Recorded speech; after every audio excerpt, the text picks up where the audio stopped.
En ocasiones, las cosas se complican cuando a una mente desquiciada por el entorno familiar se le añaden los condimentos del satanismo y las drogas. Sean Seller nació el 18 de mayo de 1969 en California y ya en su infancia sufrió el azote de una familia desestructurada y violenta. Quizá por ello, a los 16 años, se había convertido en un cruel asesino que aseguraba oír voces en su cabeza que lo empujaban a matar.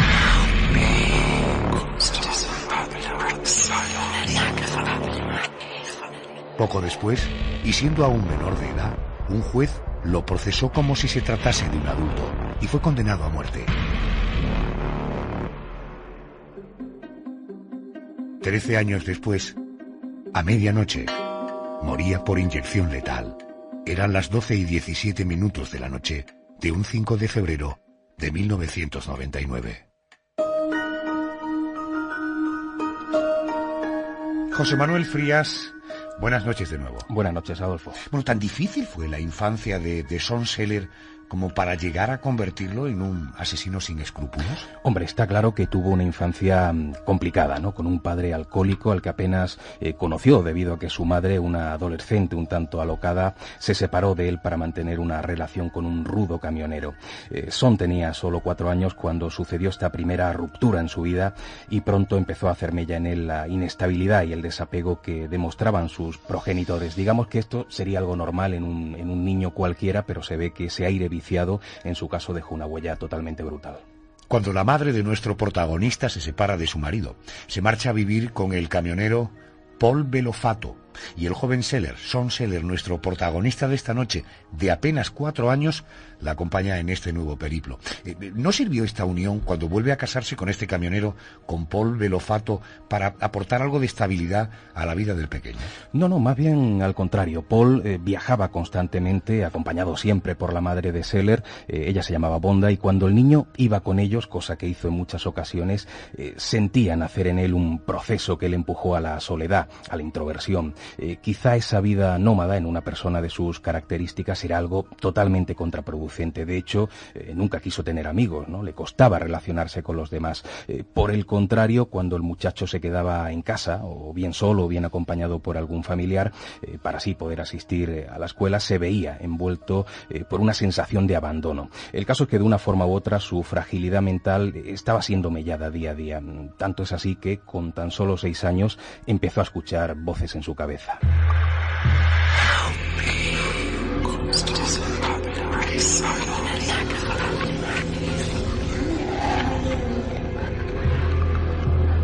Voces que en ocasiones le increpaban y le ridiculizaban.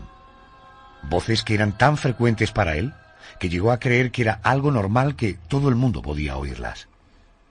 Desde ese momento, su comportamiento dio un extraño giro con el aditivo de la paranoia y de la conspiración.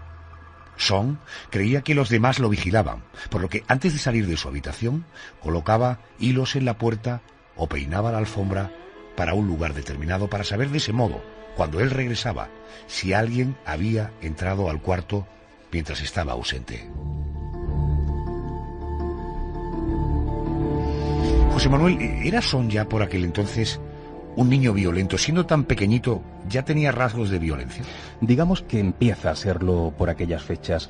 Comienza a sufrir cambios de humor repentinos y pasaba rápidamente de la alegría a la depresión. Pero digamos que la violencia nace como un reflejo de sus progenitores. Su madre y su pareja le propinaban, según su testimonio durante el juicio, muchas palizas, además de insultarlo repetidamente. Incluso ellos mismos le enseñaron a disparar, a usar un arma. Tanto es así que le castigaban cuando no era capaz de matar un animal a punto de pistola. Y a mí me parece increíble, ¿no?, que a un niño sus propios padres lo empujen a la violencia. Ya inmerso en ese caldo de cultivo, la mente de Sean Seller era el recipiente perfecto para albergar en su interior ideas absolutamente descabelladas relacionadas con el satanismo y con la drogadicción. El detonante de ello parece ser el abandono. Casi podríamos decir que definitivo, por parte de su madre, de Bonda, que pasaba largas temporadas fuera con su pareja sin preocuparse por su hijo. La situación terminó, supongo que explosionando, ¿no? Sin duda, Son, ante ese abandono, sintió un enorme vacío emocional que nadie pudo llenar, a pesar de su mente inestable, o quizá debido a ella. Necesitaba el cariño y la comprensión de los demás, algo que no tuvo en ningún momento. Fue entonces, a los 14 años, cuando decide formar parte de una improvisada secta satánica que tenía como punto de encuentro una vieja casa a las afueras, en la que aquellos chicos realizaban sacrificios con muñecos, imaginando, eso sí, que eran personas de carne y hueso.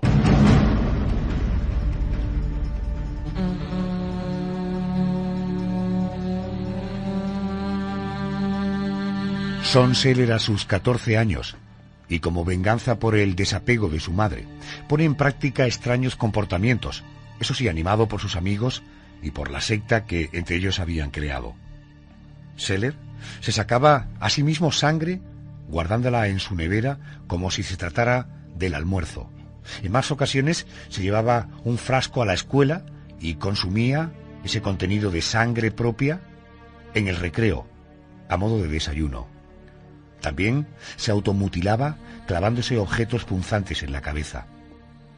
Todo eso suena a auténtico desequilibrio, a venganza, a autodestrucción, para llamar la atención de sus padres. Al menos ese sería el veredicto que daría un psiquiatra, ¿no? Sí, desde luego, era un comportamiento totalmente exagerado o ilógico, y eso, digamos que estaba propiciado por una especie de búsqueda de identidad, o más bien por una forma de, digamos, de atraer la atención de aquellos a quienes queremos, en este caso de su madre y de su pareja. Pero la cosa no acaba ahí. Como ya apuntábamos, Son, de manera paralela a los rituales satánicos, empieza a iniciarse en el mundo de las drogas, consumiendo grandes cantidades de anfetaminas y también tomando alcohol. Este consumo no solo no calmó su mente desquiciada, sino que la atosigó un poquito más. En mitad de la noche, Seller soñaba que asesinaba a su madre y asesinaba a su padrastro. Incluso despierto, aseguraba escuchar aquellas voces que ya oía de niño, aunque ahora parecían ser demonios que le animaban a matar.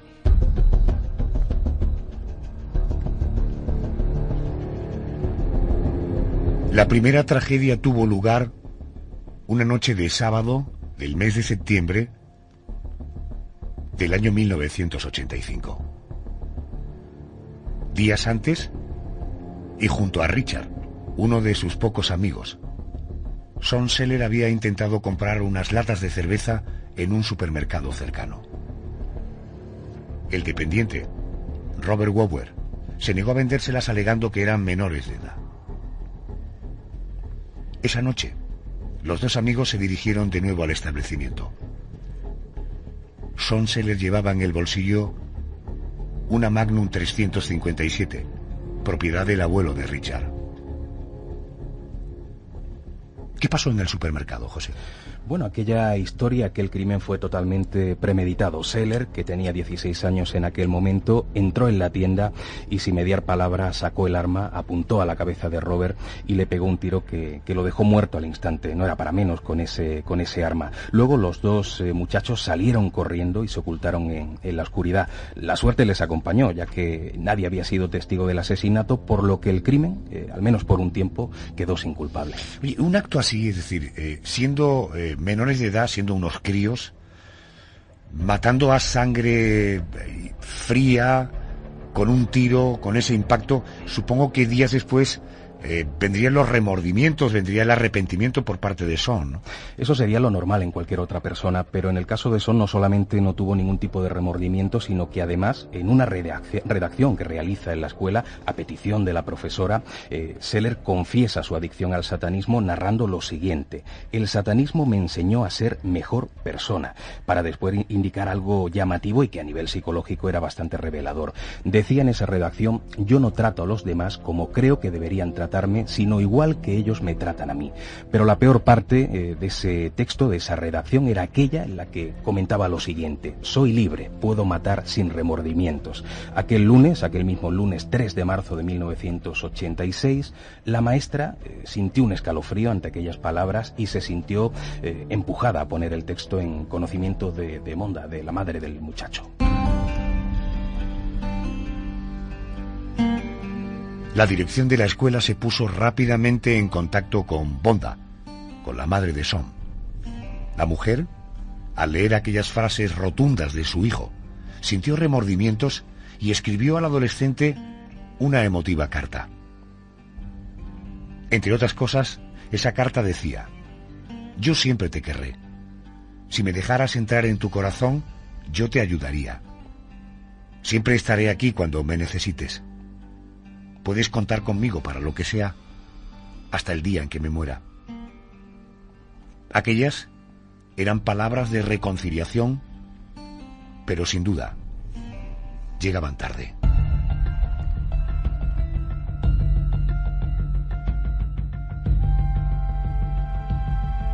Va pasando el tiempo, José Manuel. ¿Qué ocurre en la madrugada, concretamente del 4 de marzo de 1986?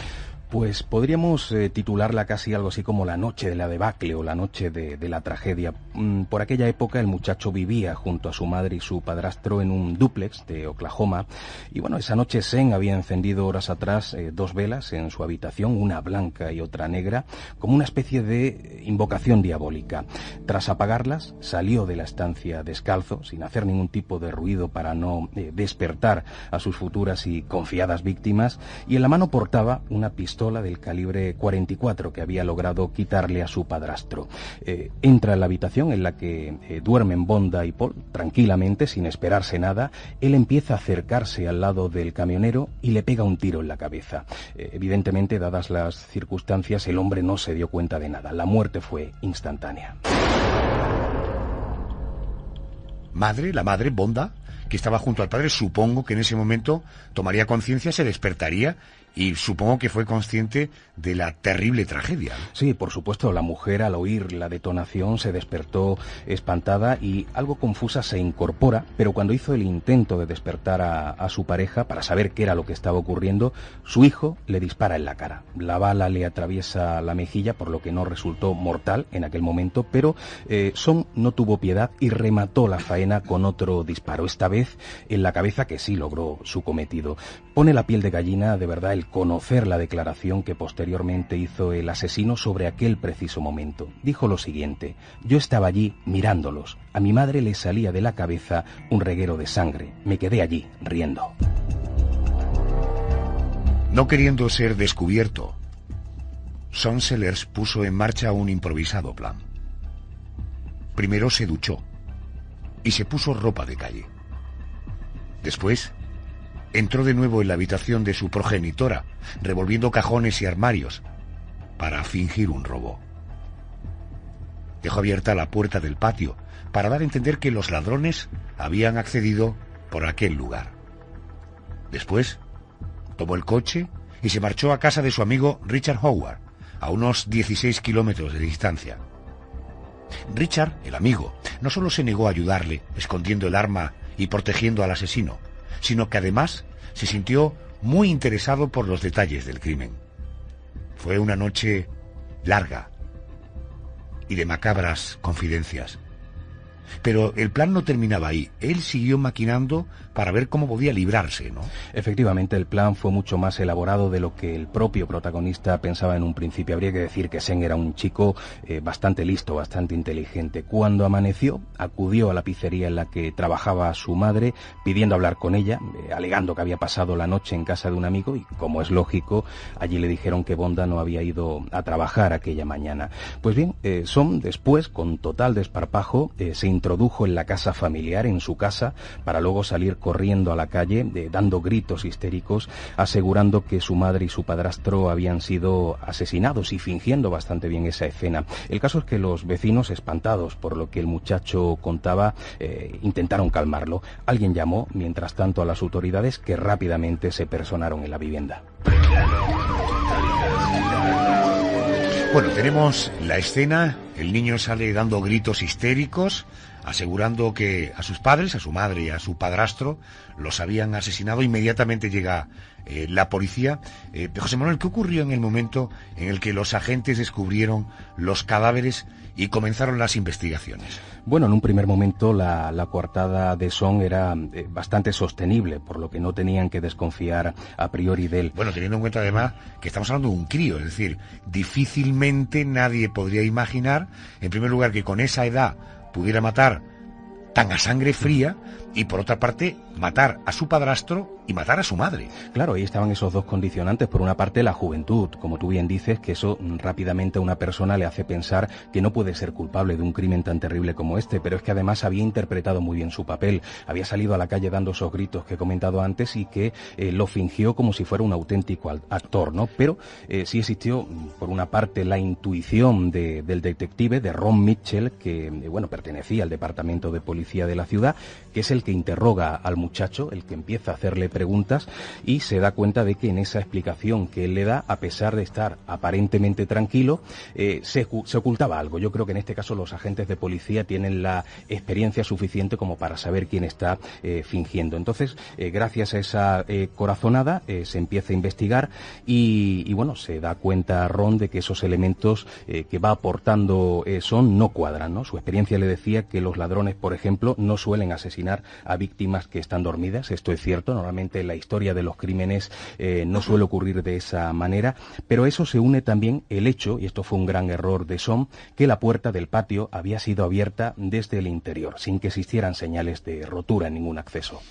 La historia dio un giro radical en el momento en el que el colegio de Son se puso en contacto con el detective que investigaba el caso, con Ron Mitchell.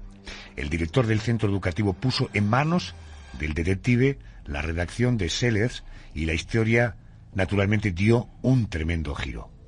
Mitchell, el investigador, no pudo evitar recordar la muerte del dependiente del supermercado unos meses atrás. Y se confirmó la sospecha, y el detective interrogó minuciosamente a Richard, el amigo del asesino, de nuestro protagonista de hoy, de Son Sellers, quien, presionado por los nervios, terminó confesando los crímenes y entregando el arma homicida. El 6 de marzo de 1986, Son Sellers fue detenido y acusado de cometer 3 asesinatos en primer grado.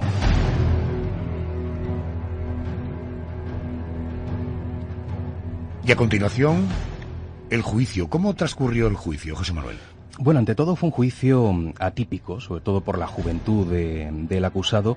Este juicio se lleva a cabo en el Palacio de Justicia del Condado de Oklahoma el 24 de septiembre de 1986 y la sala fue presidida por el juez Owens. Son Sellers se declaró inocente en todo momento y a partir de ese instante se acogió al derecho al silencio.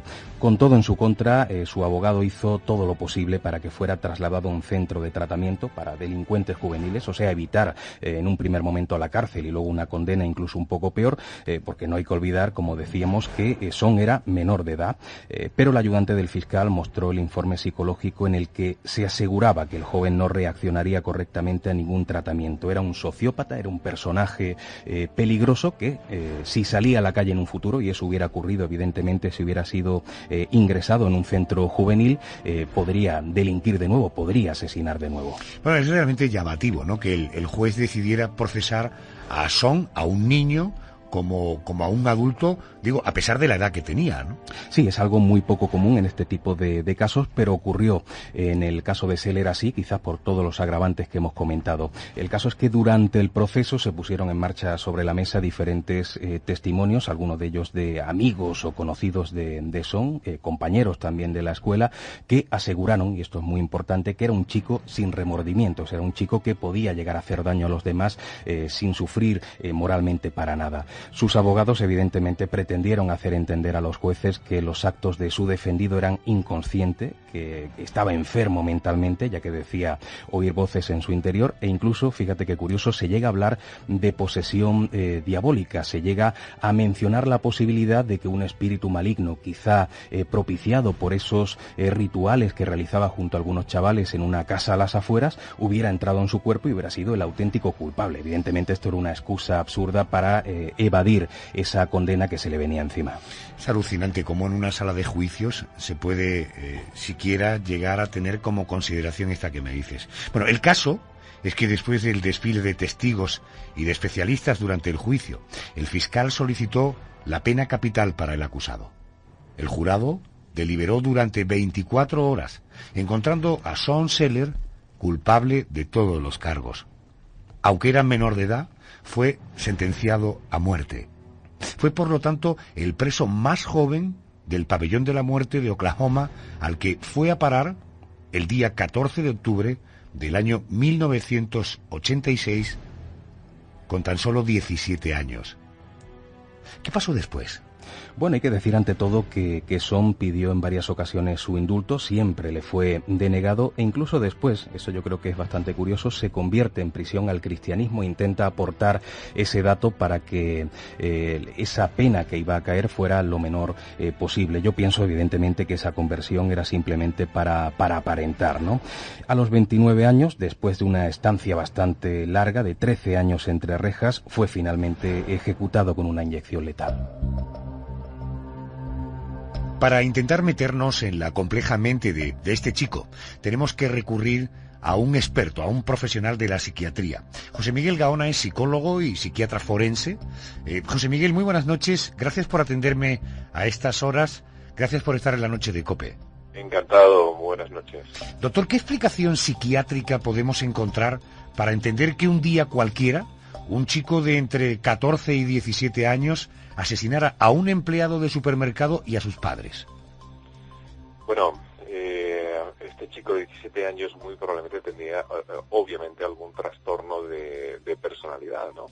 El caso de Sean Seller realmente es un caso complicado. He estado revisando montones de informes acerca de este chico y particularmente parece que presentaba un tipo disociativo, un desorden, un trastorno disociativo de identidad, ¿no? Lo que vulgarmente o coloquialmente siempre se ha llamado doble personalidad. Este chico estaba muy afectado, rotaba toda su conducta, sus intereses en torno a lecturas, con contenidos satánicos, pero no solamente en una cosa, sino muchísimas, participando en rituales, etcétera. Lo más probable es que fuese, como vulgarmente dice, el hambre con las ganas de comer, es decir, no solamente los contenidos satánicos ayudaron a trastornarle, sino que él también tuviese algún tipo de trastorno previo. El hecho de que dijera que escuchaba voces en su cabeza, ¿esto se asocia a alguna enfermedad psiquiátrica?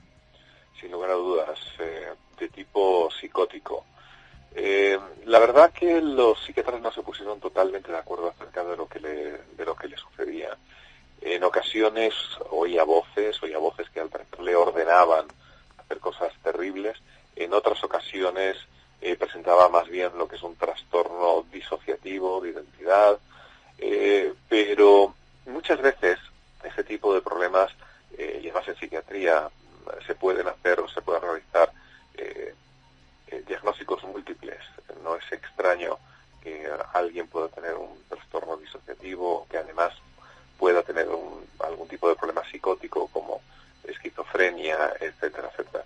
Lo cierto es que aparentemente no estuvo en tratamiento por psicosis y sin embargo fue mejorando. Puede haber sido una mejoría espontánea, no es menos cierto, ¿no? Doctor, la decisión del juez de juzgarle como a un adulto, a usted como médico, como psiquiatra forense, ¿le parece razonable? A ver, realmente no es razonable, pero por dos motivos. No solamente el tema de la edad tan baja, tan reducida, de hecho era menor de edad, ¿no?, cuando ocurrieron estos hechos, sino además el tema psiquiátrico, ¿no? La cuestión es, siempre hay que establecer dos parámetros, dos vectores, cuando intentamos saber qué ha sucedido en un trastorno, en una situación como esta, y es si las capacidades cognitivas del conocimiento se encontraban conservadas, es decir, el chico sabía lo que hacía, y en segundo lugar, si era libre para escoger. En muchas ocasiones, y más aún cuando hay este tipo de trastornos, la persona no tiene esas capacidades realmente conservadas, ¿no? Y como no están conservadas, evidentemente la persona no es totalmente responsable de lo que ha hecho. Entonces yo creo que aquí hay dos factores por los que ciertamente la pena que recibió desde el punto de vista penal me parece excesiva, me parece brutal. Estoy hablando con José Miguel Gaona, es psicólogo, psiquiatra forense. Estamos hablando de ese análisis clínico, profesional, médico sobre el personaje de esta noche. Doctor, un trastorno disociativo asociado a una psicosis, a esquizofrenia, este tipo de problemas mentales o esta especie de menage de problemas mentales, ¿tienen solución? ¿Conllevan un tratamiento de por vida? En principio, dependiendo de qué tipo, muchos sí necesitan tratamiento, por lo menos de una manera intensa, sobre todo cuando es en la adolescencia, en la madurez temprana. Necesitan la toma de antipsicóticos hasta que ceden estos brotes muchas veces y finalmente, en ocasiones, de hecho es relativamente frecuente, que pueden hacer vida totalmente normal. Hay muchos psicóticos que toman su medicación, estoy convencido que ni sus compañeros de trabajo saben que se encuentran bajo tratamiento, es decir, pueden hacer una vida perfectamente normal. En el caso de Sean Sellers hubo otro problema también, y es que se presentaron aparentemente las pruebas de enfermedad mental un tanto tarde. Y yo creo que también hubo otra baza que jugó en contra suyo. Y esto me atrevería a decir que es contradictorio, ¿no? Y es que él, como se ha hablado, abrazó el cristianismo, abandonó estas demás actitudes satánicas, aparentemente se convirtió en un preso modelo, ¿no? Y claro, a la hora de presentar este nuevo chico, no se le veía tan, y me permite la expresión, tan loco como aparentemente sus abogados le habían aconsejado.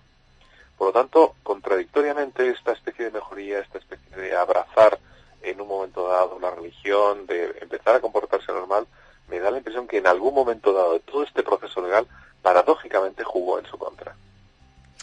Y ahora la pregunta probablemente más complicada, José Miguel, porque he oído y he tenido la oportunidad de contactar con profesionales y no encuentro unanimidad en esto. Es decir, ¿hasta qué punto la infancia que tuvo este chico, cargada de violencia, de desatención, de desamor por parte de la madre, de un padrastro violento, hasta qué punto ese caldo de cultivo pudo condicionar un comportamiento tan violento y tan asesino como el que tuvo Sean?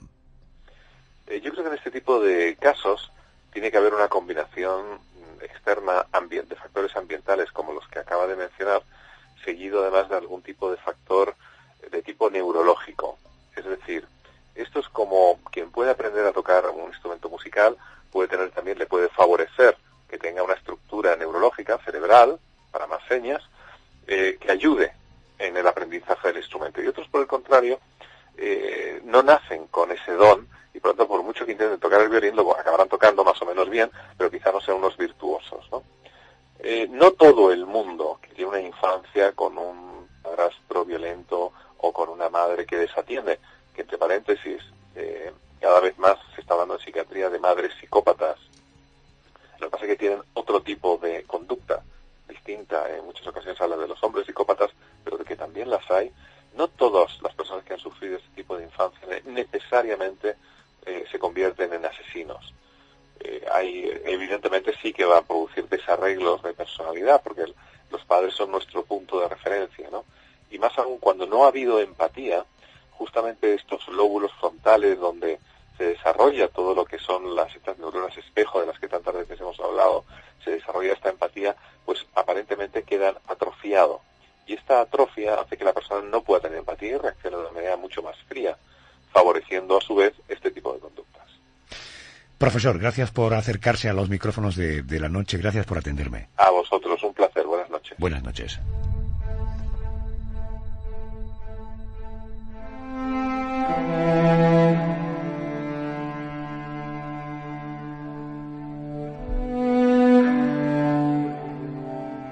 El ajusticiamiento de Sean Seller se produjo el 5 de febrero del año 1999. A las 0:17. Antes de morir, sentenció lo siguiente: toda la gente que me odia ahora y que está aquí, esperando para verme morir, no se va a sentir diferente cuando se levante por la mañana. eran los últimos segundos de vida de un hombre niño desequilibrado